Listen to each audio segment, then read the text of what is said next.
آرزومند از ظفر اقبال پیش کردہ رومانہ شاہد۔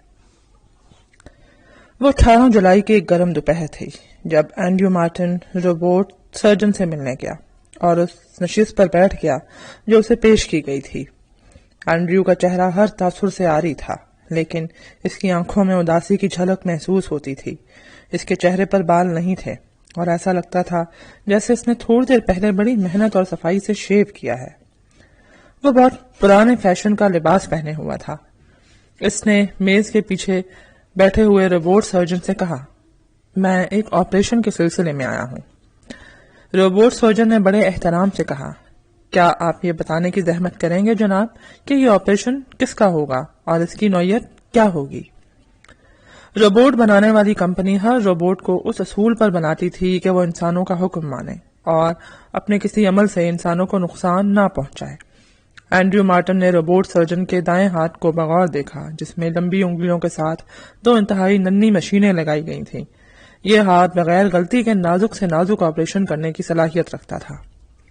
Robot surgeon کے دماغ میں ہر قسم کا آپریشن کرنے کی صلاحیت تھی، لیکن وہ کوئی دوسرا کام نہیں کر سکتا تھا، کیونکہ ان دنوں اسی قسم کے روبوٹ بنائے جا رہے تھے جو کسی ایک کام کے ماہر ہوتے تھے۔ اینڈریو کو یقین تھا کہ سرجن اس کی شخصیت سے ہرگز آشنا نہیں ہے، کیونکہ سرجن کا اس بات سے کوئی تعلق نہیں تھا کہ دنیا میں کیا ہو رہا ہے۔ اس کا کام صرف آپریشن کرنا تھا۔ انسانوں نے اسے محض اسی کام کے لیے بنایا تھا۔ اینڈریو نے کہا، کیا تم نے کبھی چاہا ہے کہ تم انسان بن جاؤ؟ یہ سوال روبوٹ سرجن نے کبھی نہیں کیا، اس لیے اس کے ایٹمی خلیوں والے دماغ نے اس کا جواب بھی فراہم نہیں کیا، لیکن سرجن کو بہرحال کوئی جواب تو دینا ہی تھا، اس لیے اس نے کہا، میں روبوٹ ہوں جناب۔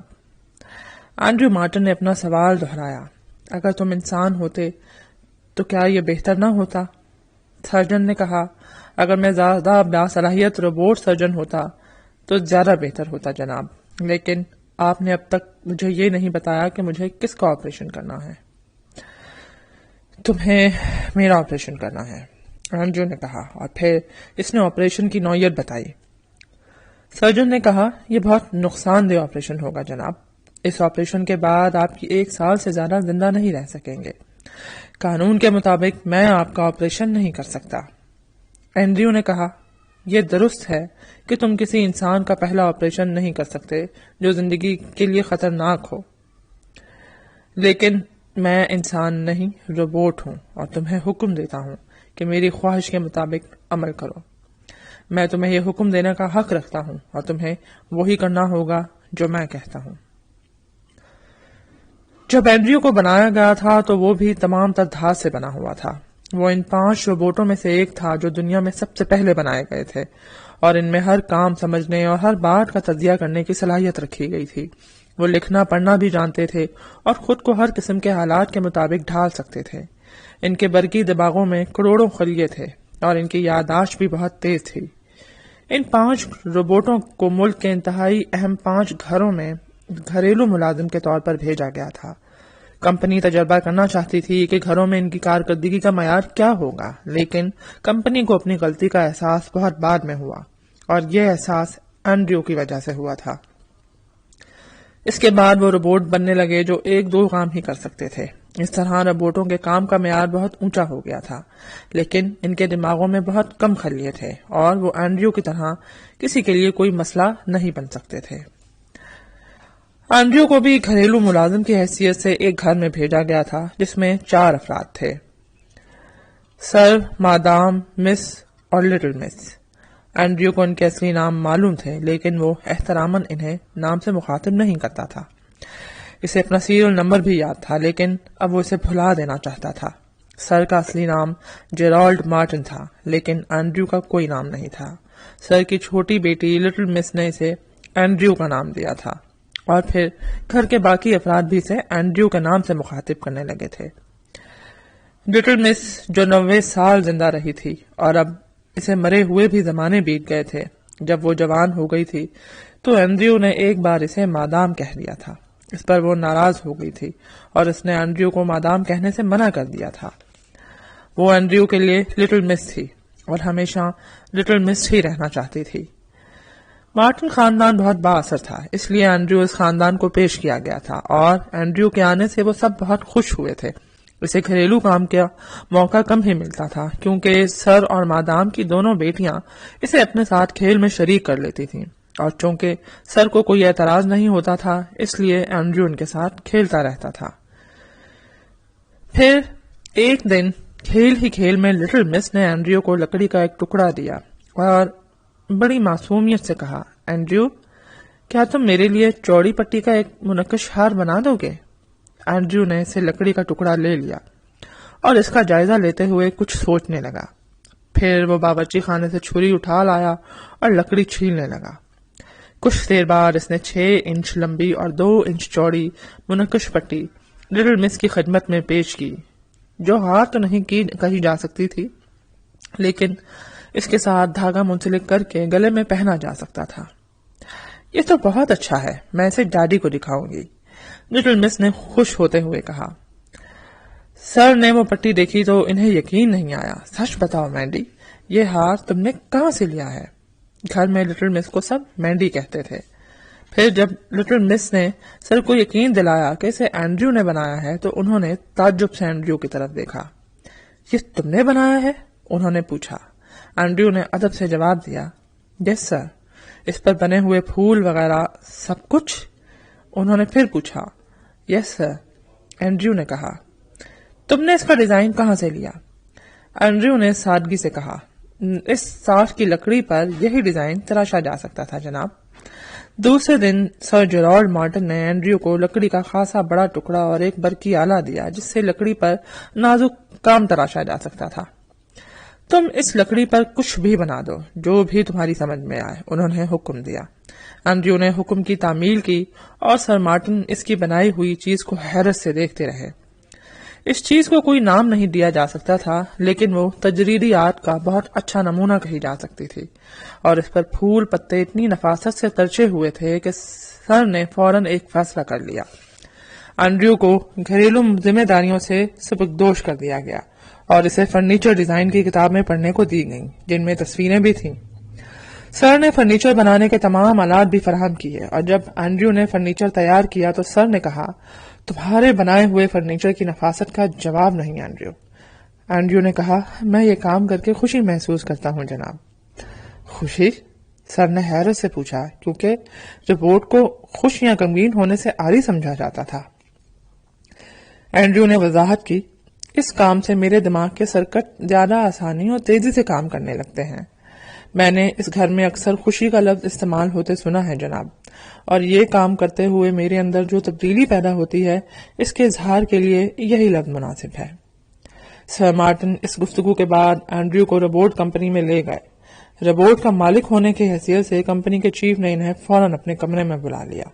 سر نے کمپنی کے چیف سے لمبی گفتگو کی اور چیف کی بے چینی بڑھتی گئی۔ چنانچہ اس نے کہا، روبوٹ سائنس ابھی ابتدائی مرحلے میں ہے مسٹر مارٹن۔ روبوٹ کے ذہن میں ہم نے جو پیچیدہ برقی نظام نصب کیا ہے اسے ہم نے انسانی دماغ کی طرح بنانے کی کوشش کی تھی تاکہ روبوٹ ہر کام سمجھ سکے، لیکن ہم خود بھی اسے پوری طرح نہیں سمجھ پائے۔ یہ ایک تجربہ تھا۔ ہم نے روبوٹ کے دماغ میں ہزاروں سرکٹ، سینکڑوں تجزیاتی مشینیں اور کروڑوں ایٹمی خلیے ڈال دیے ہیں۔ اب ہم یہ بتانے سے قاصر ہیں کہ یہ سرکٹ کون سے خیالات کو جنم دیتے ہیں۔ ہم صرف اس بات کے مکمل طور پر ذمہ دار ہیں کہ روبوٹ کسی انسان کو نقصان نہیں پہنچائے گا اور اس کے ہر حکم کی تعمیل کرے گا۔ اگر آپ اپنے روبوٹ کی کارکردگی سے مطمئن نہیں تو اسے ہمارے پاس چھوڑ جائیں۔ ہم نئے ماڈل بنا رہے ہیں، کچھ عرصے بعد نیا ماڈل آپ کے پاس بھیج دیا جائے گا۔ ہرگز نہیں، سر مارٹن نے کہا، ہمارا روبوٹ ہمارے کہنے سے اتنی اعلیٰ پائے کی چیزیں تخلیق کرتا ہے کہ کوئی انسان نہیں کر سکتا۔ پھر اس میں مزید خوبی یہ ہے کہ یہ ہر بار نیا ڈیزائن تخلیق کرتا ہے، گویا اس میں اعلیٰ درجے کی ذہانت ہے۔ ہم اپنے روبوٹ کی کارکردگی سے بالکل مطمئن ہیں۔ میں تو تم سے یہ پوچھنے آیا ہوں کہ کیا تم روبوٹ کی مزید صلاحیتوں کی کوئی وضاحت کر سکتے ہو یا نہیں؟ نہیں جناب، چیف نے اپنی پیشانی کو ہاتھ سے رگڑتے ہوئے کہا، آپ جانتے ہیں کہ ہم نے ابتدائی طور پر صرف 5 روبوٹ بنائے تھے، جن میں سے ایک آپ کے پاس ہے۔ آپ کے سوا دوسرے 4 ملکوں نے اپنے روبوٹوں میں کسی مزید صلاحیت کی کوئی اطلاع نہیں دی۔ تو پھر ہمارا روبوٹ اپنی نوعیت کا واحد روبوٹ ہوا، سر نے کہا۔ جی ہاں، اور میں آپ سے اسی لیے درخواست کرتا ہوں کہ اسے معائنے کے لیے ہمارے پاس چھوڑ جائیں تاکہ ہمارے علم میں اضافہ ہو سکے۔ ہم اس کے بدلے میں یہ بھول جاؤ کہ میں اسے تمہارے حوالے کر دوں گا، سر مارٹن نے چیف کی بات کاٹتے ہوئے کہا۔ پھر انہوں نے اینڈریو کو اشارہ کیا۔ چلو اینڈریو، گھر چلیں۔ جو آپ کا حکم جناب۔ اینڈریو اٹھ کھڑا ہوا۔ سر کی بڑی بیٹی مس اب بڑی ہو گئی تھی اور اپنے دوستوں کے ساتھ گھر سے باہر گھومنے چلی جاتی تھی۔ گھر میں اب صرف لٹل مس ہوتی تھی۔ اس نے اینڈریو کی بنائی ہوئی منقش پٹی کو چاندی کے تاروں سے منسلک کر کے اپنے گلے کی زینت بنا لیا تھا۔ وہ اینڈریو کے تحفے کو کبھی خود سے جدا نہیں کرتی تھی، اور یہ وہی تھی جس نے سر مارٹن کو اینڈریو کی تخلیقات فروغ کرنے پر اکسایا۔ اس نے کہا، ہمارے گھر میں خوبصورت فرنیچر اور آرٹ کے نمونوں کا ڈھیر لگتا جا رہا ہے ڈیڈی۔ ہم زیادہ خوبصورت چیزیں اپنے پاس رکھ کر باقی فروغ کر دیں تو مفت کی آمدنی ہو جائے گی۔ سر نے اپنی بیٹی کی طرف فہمائشی نظروں سے دیکھتے ہوئے کہا، تم لالچی ہوتی جا رہی ہو مینڈی، کیا ہمارے پاس دولت کی کمی ہے؟ اور لٹل مس نے کہا، میں اپنے لیے دولت نہیں چاہتی ڈیڈی، آپ خود ہی انصاف کریں۔ اینڈریو آرٹسٹ ہے، بہترین کاریگر ہے، اسے اپنے کام کا معاوضہ ملنا چاہیے۔ کچھ عرصے بعد سر نے اپنے وکیل سے اس موضوع پر بات کی۔ میں نے اینڈریو کی بنائی ہوئی چند چیزیں $2000 میں فروخت کر دی ہیں۔ میں نے یہ رقم اسے دینا چاہی تو اس نے انکار کر دیا۔ میں نے اسے حکم دیا کہ کم از کم آدھی آمدنی تمہیں قبول کرنی ہوگی تو اسے ماننا پڑا۔ میں نے $1000 سے بینک میں اینڈریو کے نام کا اکاؤنٹ کھول دیا ہے۔ تم بتاؤ کہ روبوٹ کے بینک اکاؤنٹ کی قانونی حیثیت کیا ہے؟ وکیل کے چہرے پر حیرت کے آثار نظر آنے لگے۔ قانون میں یہ ذکر کہیں نہیں ہے کہ کسی روبوٹ کا ذاتی اکاؤنٹ بھی کسی بینک میں کھولا جا سکتا ہے یا نہیں۔ آپ نے یہ اکاؤنٹ کیسے کھولا تھا؟ اس نے پوچھا۔ اینڈریو بڑی آسانی سے لکھ پڑھ سکتا ہے۔ اس نے تمام ضروری کاغذات پر خود دستخط کیے تھے۔ نہ اسے اپنے ساتھ بینک میں نہیں لے گیا تھا بلکہ اکاؤنٹ کھولنے کے کاغذات گھر پر لے آیا تھا۔ کاغذات میں یہ ذکر نہیں کیا گیا ہے کہ اکاؤنٹ کا مالک روبوٹ ہے، اس کے بجائے اینڈریو کے نام سے اکاؤنٹ کھولا گیا ہے۔ اب تم اپنی رائے دو۔ سر مارٹن نے اسے تفصیل بتائی۔ یہ آپ نے اچھا کیا کہ کاغذات میں روبوٹ کا ذکر نہیں کیا۔ میرا مشورہ یہ ہے کہ آپ خاموشی سے اینڈریو کو سامنے لائے بغیر اس کے دستخطوں سے اکاؤنٹ چلاتے رہیں۔ اگر کبھی کسی قسم کی قانونی الجھن پیدا ہوئی تو میں سنبھال لوں گا، وکیل نے کہا۔ پھر اس نے مسکرا کر اینڈریو کی طرف دیکھا اور کہا، کیا تم دولت پا کر خوش ہو اینڈریو؟ جی ہاں جناب۔ تم اسے بھلا کس کام میں خرچ کرو گے؟ اینڈریو نے کہا، میں نے چند چیزیں خریدنے کا پروگرام بنا رکھا ہے۔ اگر میرے پاس رقم نہ ہوتی تو ان چیزوں کی قیمت سر کو ادا کرنی پڑتی۔ اب میرے پاس رقم ہے، اس لیے سر پر کسی قسم کا بوجھ نہیں پڑے گا جناب۔ اینڈریو کا بینک اکاؤنٹ بڑھتا گیا اور پھر اس رقم کو خرچ کرنے کا موقع بھی آ گیا۔ نئے ماڈلوں کے روبوٹوں کے جسم اینڈریو کے جسم کی طرح بھدے نہیں تھے بلکہ انسانی جسم سے مشابہت رکھتے تھے، اور روبوٹ کمپنی ان کے فالتو اعضا بھی مہیا کرتی تھی۔